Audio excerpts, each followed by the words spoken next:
One of the most common questions that I get from students is, how can I loosen up in my painting? And often they feel stuck in this. They feel like their paintings are tightly rendered and overworked. Well, today I have 3 powerful strategies for you to help you loosen up in your watercolor painting.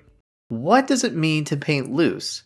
There's a common misconception that if you are painting loose, you are painting fast. Well, that's not necessarily true. You can be very deliberate and paint slow, but still have a loose painting. Often when people say they want to loosen up, that really means that they want to stop overworking their painting. And we overwork our painting when we just obsess over every area and all the little details of the scene. When I think of painting loose, I think of a painting that is fresh, that is not overworked, that is painted in an intentional way, where the details are intentional. We might think that a highly rendered, very tight painting takes more planning than a loose painting. I actually think it could be the opposite, because in order to paint loose, we need to have a clear plan. So let's talk about how we can develop that clear plan. That brings us to point number 1. In order to paint loose, we have to change the way that we are looking at our subject. When we observe our subject, when we look over the scene, it is natural for us to look at every bit of the scene and at a subconscious level, name everything that we see in the scene. Since we were born into this world, we have been taught to name everything. Now, this is great when we're learning to navigate the world that's around us, but this does not serve us well when we are trying to simplify a scene into its basic shapes. And that really is a major key when you are learning to paint more loose. You need to start painting shapes and not objects, not things. When we look at our scene and we name everything, we have preconceived notions of how that thing is shaped. And once we are starting to think about that individual thing, we add a lot of detail to it. We want to render it completely. We see the small shape versus the large connected shape of the scene.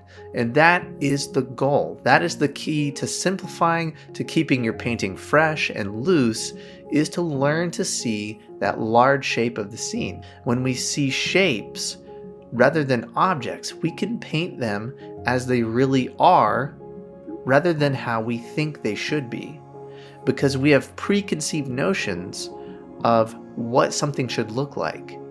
And if we're not observing the shape, we can fall into patterns of drawing and rendering things in these preconceived ways, rather than looking at how they actually are. So once we learn to see shapes rather than objects, we want to start connecting those shapes into the bigger shapes of the scene. So I always am talking about this, finding the big shape of the scene. This is an important step for many reasons in painting. Let me show you an example of this. So here is a look at a street scene. When I paint this, I'm painting the large connected shape of the scene before I add any details. So here is a look at that large connected shape. Now look how minimal this is. You could say that this is a very loose rendering because I haven't added in any details yet. And from here, I can decide how abstract I want to keep this scene or how detailed I want to keep this scene. If we can get to this stage, we can always be in control of how many details we add and how many details we choose to leave out. So that is a major key to learning to paint more loosely, is to think about the large shape before you add any details. Point number 2, zoom out often. So many times when we paint, we find ourselves hovering over our paper. And when we do this, we get hyper-focused on little areas around the painting and we forget to look at the painting as a whole. And if you have a problem with this, make a little post-it note, put it on your easel around your painting space. Zoom out often. Take a step back. We always want to be thinking about how the different areas relate to each other. And if we're hovering right over our painting and looking at painstaking detail of every little area of the scene, before we know it, we've completely overworked our scene and we've lost the essence of the scene. And tip number 3, hold your brush further back when you paint. Oftentimes I see students holding a brush like this when we really want them to hold it a little further back. When you hold it like this, you get very controlled marks. When you hold it back like this, you open yourself up to more interesting brushwork, and you can vary the way that you make marks, and you're not so precise and tight as when you hold your brush like this. Now, there are going to be times when there might be a precise area in your painting where you need to hold things a little bit closer, some really small, fine, detailed marks. But we don't want to paint our whole scene that way.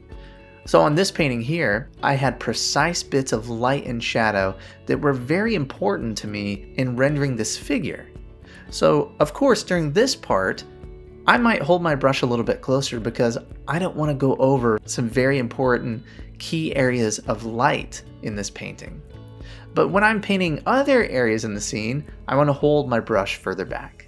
So think about these three things as you are trying to loosen up as a painter.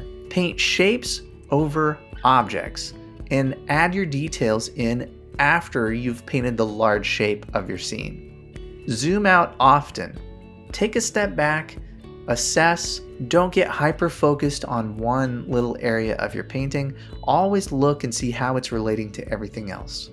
And number 3, hold your brush further back and explore looser ways of creating brush marks. Now, if you are ready to take the next step in your painting, I have a free video lesson for you, the 7 secrets of fresh and powerful painting.